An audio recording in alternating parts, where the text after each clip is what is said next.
मैं सहाफ़त पिछले 22 साल से कर रहा हूँ और लिटरेचर का स्टूडेंट रहा हूँ, आर्ट्स का। नस्र लिखने का शौक़ रहा और मैंने नस्र लिखा, रिपोर्टें लिखीं, आर्टिकल्स लिखे, लेकिन शायरी करने का मौका कभी एक तरह से नहीं आया। और ये कह लें कि अंदर से एक शायरी करने का जो जज़्बा, जोश और जुनून होता है, वो भी नहीं मेरे अंदर पैदा हुआ। लेकिन मेरे साथ एक नौजवान बैठे हुए हैं, मोहम्मद आसिफ़। आसिफ़ का जो बैकग्राउंड है एकदम अजीब है। ये लिटरेचर से नहीं है, ये साइंस के स्टूडेंट हैं।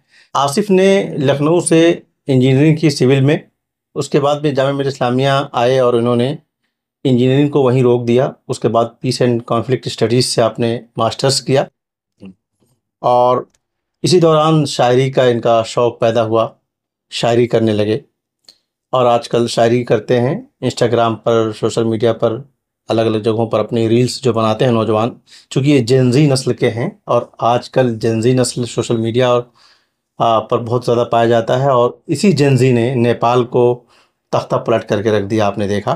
तो ये वो लोग हैं जो इस वक्त की दुनिया को अच्छी तरह समझते हैं और अपना एक्सप्रेस करते हैं। तो इस आजकल आसिफ़ शायरी में एक्सप्रेस कर रहे हैं कि इंजीनियरिंग की, फिर उसके बाद में मास्टर्स किया आपने कॉन्फ्लिक्ट स्टडीज़ में, शायरी भी करने लग गए। तो इंजीनियरिंग का लड़का शायरी करने लग जाए। जी, सबसे पहले तो मैं शुक्रगुज़ार हूँ एशिया टाइम्स का और ख़ुसूसन आपका, जिन्होंने मुझे यहाँ मदऊ किया और कुछ गुफ्तगू करने का मौका इनायत फ़रमाया। मैंने वक्त के साथ मारूफ शोरा को पढ़ा, जैसे मीर तक़ी मीर, गालिब और इकबाल। जो मेरा तारुफ़ हुआ है शायरी की दुनिया से, वो इकबाल ने कराया है। मुझे याद पड़ता है कि मैं जब पहली या दूसरी जमात में रहा हूँगा, तो मेरा तारुफ़ इकबाल की एक नज़्म परिंदे की फ़रियाद के साथ हुआ। अच्छा। और वो नज़्म इस कदर मेरे ज़हन में, क़ल्ब में गड़ गई कि आज तक ना भूली। अच्छा। जी, अगर आप इजाज़त दें तो उसकी कुछ चंद लाइनें बिल्कुल मैं भाई, चूँकि आपके दिल के बहुत करीब है तो आप ज़रूर पढ़ें। जी, जी।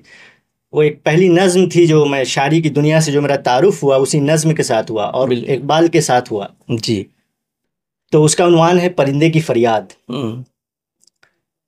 आता है याद मुझको गुज़रा हुआ ज़माना, वो बाग़ की बहारें, वो सब का चहचहाना। हुँ। आज़ादियाँ कहाँ अब वो अपने घोंसले की, अपनी खुशी से आना, अपनी खुशी से जाना।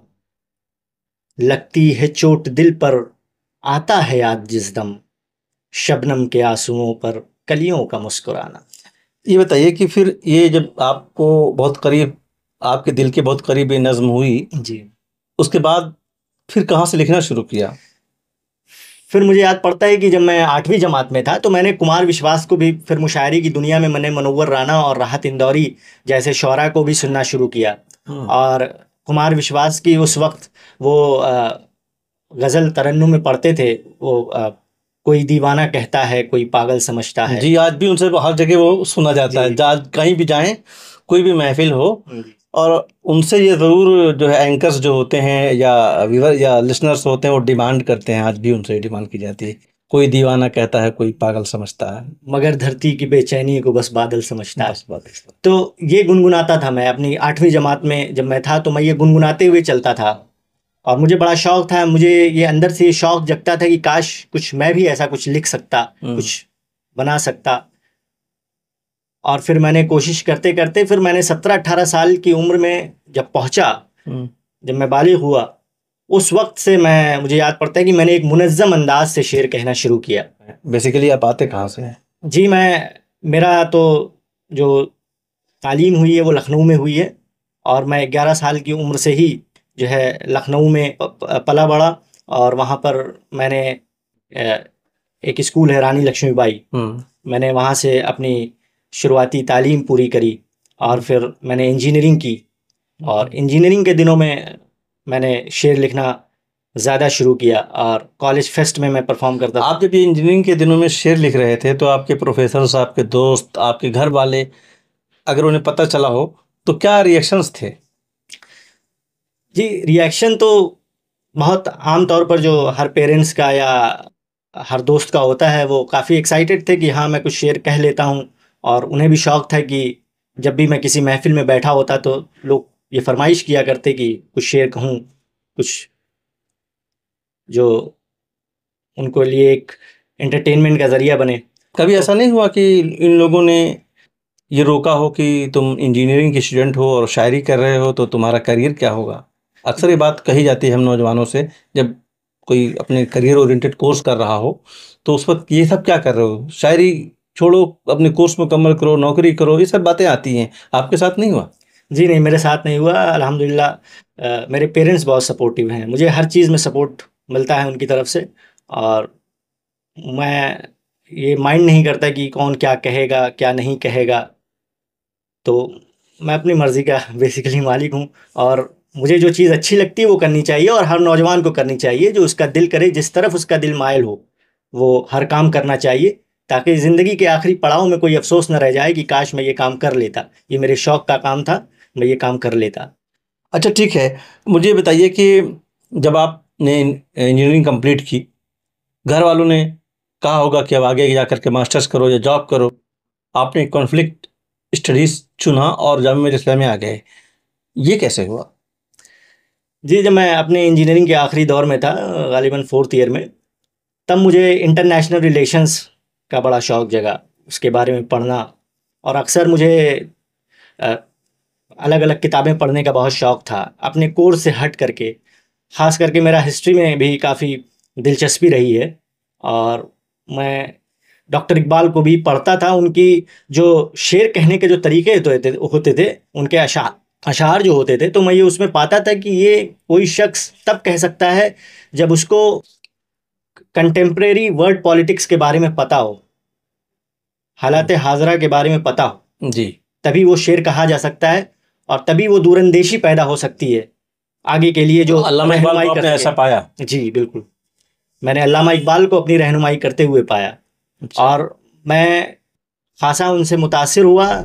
और फिर मैंने इंटरनेशनल रिलेशंस में मैंने सोचा कि अगर मैं ये कोर्स कर लेता हूँ तो शायद मेरी शायरी और ज़्यादा इंटेलेक्चुअल हो जाए। ये तो आप उनसे मुतासिर हुए और आप शायरी कर रहे हैं, और हज़ारों लाखों लोगों को उन्होंने दुनिया में मुतासिर किया है। जी लेकिन उनके जो नाक़िदीन हैं वो कहते हैं कि अल्लामा इकबाल का जो शाहीन है वो हमेशा परवाज़ ही करता रहा, कभी ज़मीन पर उतरा नहीं। जी इसका मतलब ये है कि वो जो तख़य्युल, वो जो ख्वाब देखते हैं आइडियलिज़्म का, वो आइडियलिज़्म इतना हाई लेवल का है कि वो ज़मीन पर उतारा नहीं जा सकता, तो इसलिए वो आइडियलिज़्म ही है, ऐसा कहते हैं।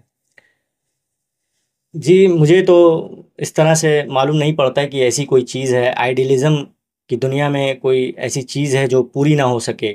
उन्होंने मुझे जो भी शेर कहा है वो हकीकत को सामने रखते हुए कहा है, और कोई ऐसी चीज़ नहीं कही है, कोई आउट ऑफ द सिलेबस कोई बात नहीं कही है जो जो आज का नौजवान पूरा न कर सकता हो। कॉन्फ्लिक्ट स्टडीज़ जो आप पढ़ते हैं तो उसमें नाम ही से पता चलता है कि जो मुख्तलिफ दुनिया में अलग अलग तरह के कॉन्फ्लिक्ट्स पाए जाते हैं, सोशल, पॉलिटिकल, उसकी आप लोग स्टडी करते होंगे, जो मैं समझ पाता हूँ। और उसके रिजोल्यूशन, उसका रिजॉल्व कैसे किया जाता है दुनिया के अंदर, कितनी किस तरह की चीज़ें हुई हैं, तो इसमें जो दिलचस्पी आपकी बनी, इसकी वजह क्या थी इसको चुनने की? इसकी जो ख़ास वजह थी वो इसराइल और फ़लस्तीन के कॉन्फ्लिक्ट थी। जो सबसे ज़्यादा मुझे पढ़ने का जो ये तलब महसूस हुई, वो इसराइल और फ़लस्तीन का कॉन्फ्लिक्ट था। मैं उसको और गहराई से जानना चाहता था, और ये कॉन्फ्लिक्ट के तमाम वजूहात, किस किस तरह के कॉन्फ्लिक्ट होते हैं, और किस किस सिचुएशन में कॉन्फ्लिक्ट पैदा किए जा सकते हैं, और किस तरह से एक प्रोट्रैक्टेड कॉन्फ्लिक्ट, जिसको हम कहते हैं इसराइल पैलेस्टाइन को हम एक प्रोटेक्टेड कॉन्फ्लिक्ट के कॉन्टेक्स्ट में रखते हैं। क्या मतलब हुआ इसका? जो एक जी एक ऐसा कॉन्फ्लिक्ट जो एक लंबे समय तक चले, लंबे समय से हो, लंबे वक्त से चलता चला आ रहा हो, और लंबे वक्त तक चले, जिसका कोई खात्मा ना हो पाए। तो आपको एक लगता है कि ऐसा इसका कोई भंवर, खात्मा नहीं है? मुझे ऐसा तो नहीं लगता कि कोई खात्मा नहीं है। हर जुल्म का खात्मा होता है इस दुनिया में, अगर कोई उरूज पाया है तो जवाल भी पाता है। तो क्या समझा आपने? इसराइल फिलिस्तीन कॉन्फ्लिक्ट है क्या? सही मानों में अगर कम शब्दों में अगर आप बताएं आम आदमी को, वो कैसे समझे इस चीज़ को? इसराइल, देखिए ये तो खैर ये तो बहुत बड़ा टॉपिक है कि असल बुनियादी दरमियान में क्या ऐसा एक पॉइंट है जिसकी वजह से इसराइल पीछे नहीं हटता और फिलिस्तीनी भी अपने उस हक से पीछे नहीं हट रहे हैं? देखिए ये जो एक जो मिडल ईस्ट का एरिया है, जिसको हम लोग शामी लैंड कहते हैं, हम्म। वो कई मुल्कों से जुड़ करके बना है, और उसमें एक छोटा सा एक हिस्सा है ज़मीन का जिसको हम लोग फ़लस्तीन कहते हैं, वो लोग इज़राइल कहते हैं। हम्म। और इज़राइलियों का ये दावा है, यहूदियों का बिलखुसूस, कि वो प्रॉमिस्ड लैंड है हम्म। उनके लिए। ये खुदा ने उस ज़मीन का वादा किया है यहूदियों से, हम्म। और ये उनका हक है कि वो उस ज़मीन को पालें, हम्म। चाहे उसके लिए कितना ही खून बहाना पड़े। ठीक। और फ़लस्तीनी हज़रत उमर के ज़माने से, फ़लस्तीनी जब फ़लस्तीन आबाद हुआ, वहाँ फ़लस्तीन को जब फ़तह किया उन्होंने, तो ये क्रिश्चियंस ने, ये देखिए वर्ल्ड पॉलिटिक्स का कितना बड़ा अलमिया है कि वही क्रिश्चियंस जब हज़रत उमर जब उस फ़लस्तीन को फ़तह करने गए, तो वही क्रिश्चियंस ने, उन्हीं क्रिश्चियंस ने जो है हज़रत उमर से एक कॉन्ट्रैक्ट करा लिया था कि आप यहाँ पर यहूदियों को आबाद रहने की इजाज़त नहीं देंगे कभी भी। वो आएंगे, अपनी अ, जो है सैक्रेड प्लेसेस की ज़ियारत करेंगे और चले जाएंगे, मगर ठहरेंगे नहीं। ये आज मुआहदा हुआ। ये मुआहदा हुआ था हज़रत उमर से, लेकिन आज वही क्रिश्चियंस वो सबसे बड़े अलाई बन करके उनके उभरे हैं। हम फिर बात करते हैं आपकी शायरी पर।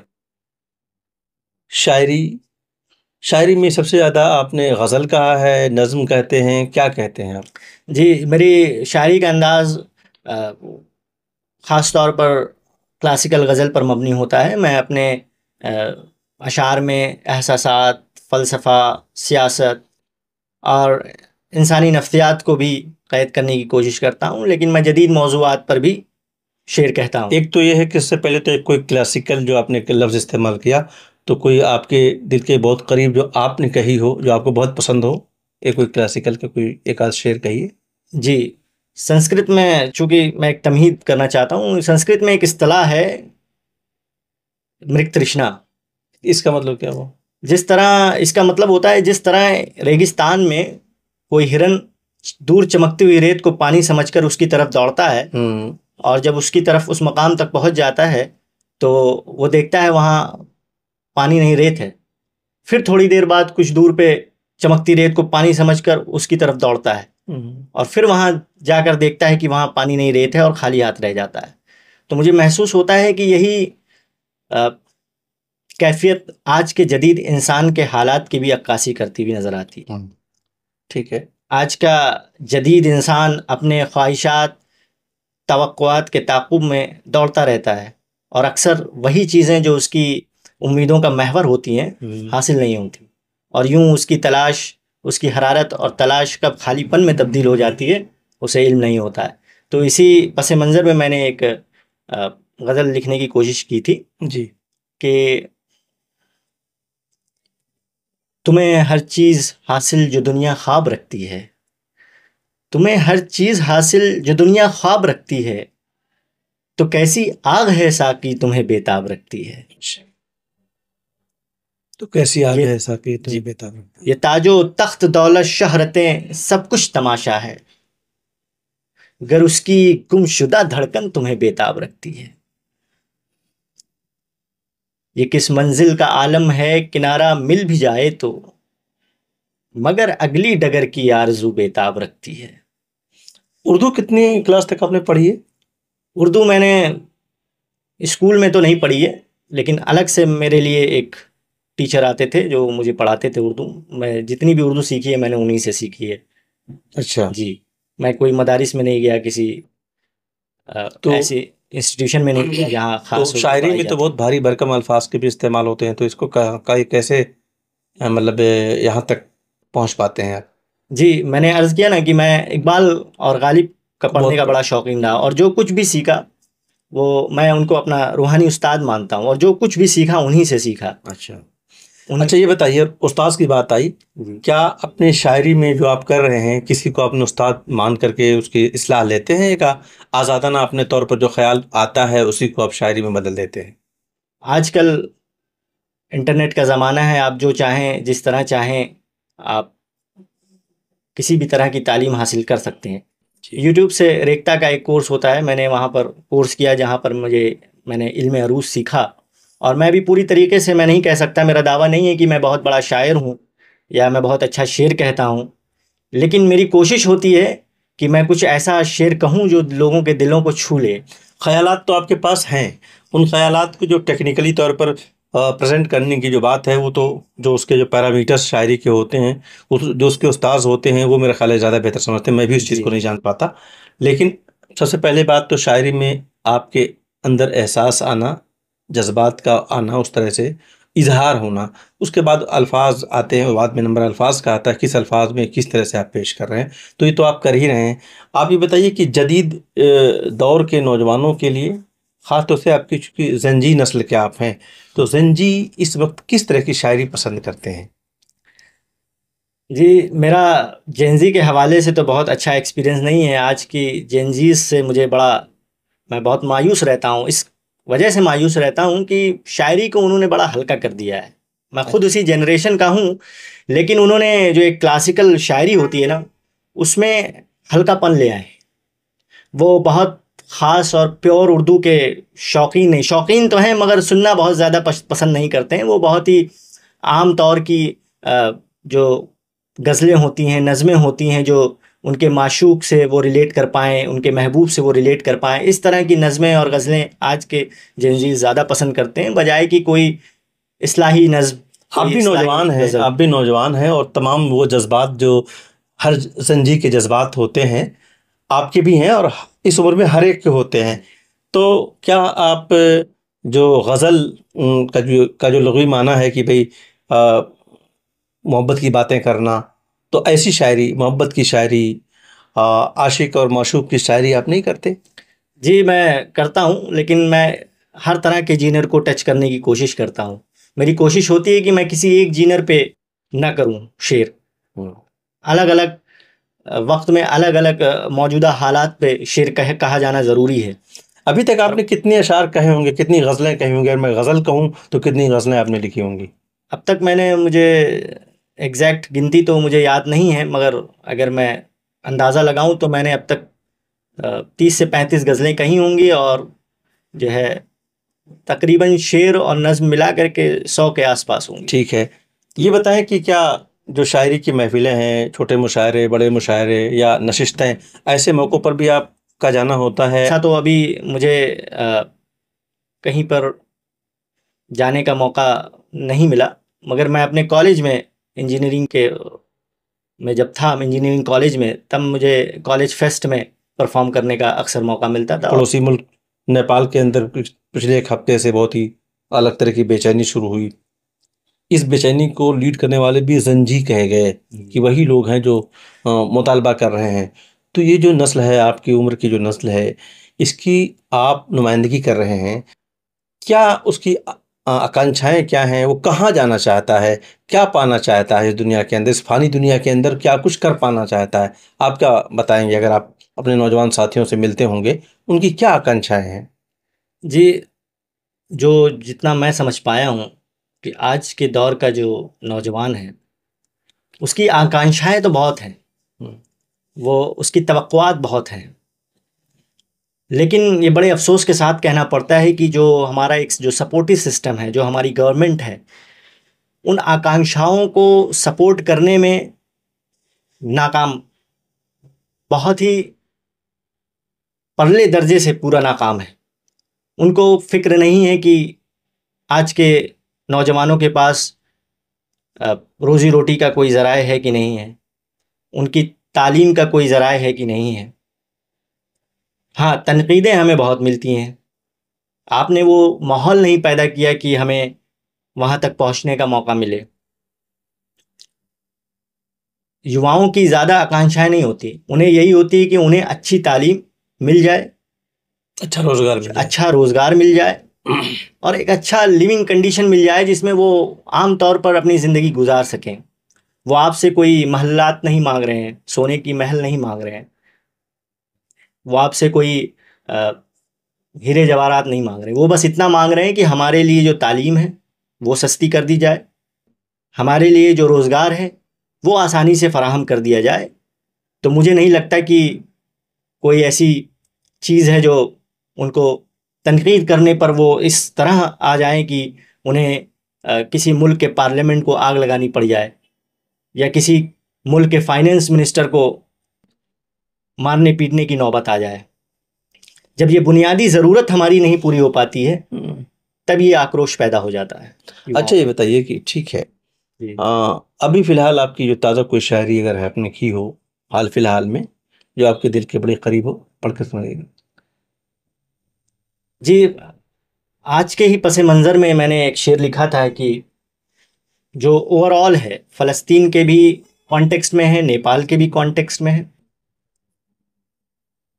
तो वो अर्ज़ किए देता हूँ मैं, अगर जी। आपकी इजाज़त जी। कि बेज़ौक़ है, बेरंग है, अब लाल नहीं मिलता। बेज़ौक़ है, बेरंग है, अब लाल नहीं मिलता। पीता है लहू ऐसे कि मुँह लाल नहीं मिलता। अच्छा। हथियार के सौदे में होती है यही एक शर्त, हथियार के सौदे में होती है यही एक शर्त, जब तक न बहे खून तो नया माल नहीं मिलता। क्या बात, बहुत अहम बात। तो ये ओवरऑल पस मंज़र है इस दुनिया का, ये हर मुल्क के हालात हैं। आगे क्या करने का इरादा है? आपने कॉन्फ्लिक्ट स्टडीज कर ली है, मास्टर्स कर लिया है, अब क्या पीएचडी भी करने की तैयारी कर रहे हैं? रिसर्च की तरफ जाना है या जॉब में और आगे जाकर के कुछ काम करना है? जी, मेरा इरादा तो पीएचडी करने का है, इसी फील्ड में मैं और आगे एक्सेल करना चाहता हूँ, आगे बढ़ना चाहता हूँ, और आगे चल कर के मैं पोइट्री को भी अपना एक प्रोफेशन बनाना चाहता हूँ, जिससे पोएट्री आपके साथ साथ रहेगी? जी, पोइट्री मैं उसको प्रोफेशन इस वजह से बनाना चाहता हूँ ताकि मैं जो कुछ भी तजुर्बात करूँ इस दुनिया में, उसको एक शेर के कालिम में तसलसल ढाल से सकें। जी ढाल सकूँ, और उनसे अगर हो सके तो अपने पीछे वालों का मुमकिन हो, जितनी मुमकिन हो उनकी इस्लाह कर सकूँ। तो मुझे मेरा एक मशवरा ये रहेगा कि आने वाले दिनों में आप कोई शायर अपनी ज़रूर अपने उस्ताद के हैसियत से लें और शायरी करें, और दुनिया के जो कॉन्फ्लिक्ट हैं उसे स्टडी करें, सॉल्व करने में आपका क्या रोल हो सकता है। अगर आपकी कोई रिसर्च ऐसी आती है जो आने वाली दुनिया के लिए कोई सॉल्व करने का, कॉन्फ्लिक्ट को हल करने का मौका फराहम करती है, कोई पॉइंट देती है, तो मुझे लगता है कि आपकी लाइफ का एक बड़ा अचीवमेंट वो भी होगा। बहुत बहुत शुक्रिया। जी, बहुत बहुत शुक्रिया।